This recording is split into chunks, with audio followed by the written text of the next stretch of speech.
Hey guys, so if you're watching this video, you're probably facing this really annoying issue in Adobe Premiere Pro. When you try to import or play your footage, Premiere shows this error saying, unable to import video, file contains bad frames. The audio was playing, but the video was lagging, freezing, and sometimes not playing at all. Then another error popped up saying, unable to create image buffer. And when I clicked on this little warning icon, it showed a long list of errors like error retrieving frame, unable to import, and a lot of scary messages. This issue suddenly happened for me, and honestly it can be very confusing. So let me show you how I fixed it, and trust me, it's funny because it's not really a fix, it's super simple. First thing, go to your project panel, right? Click on the video and click on properties. Here, Premiere will show you the file path.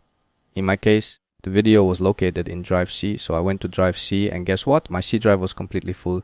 It was red, and I only had around 200 MB free space.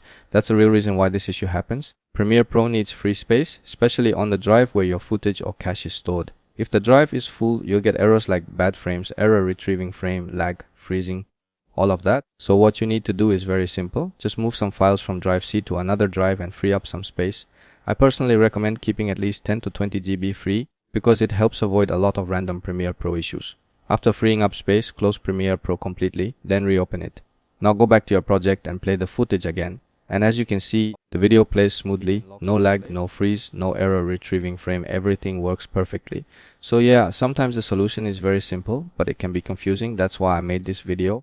Hopefully this helps you out. If it helped, you know what to do. Thanks for watching, and I'll see you in the next one.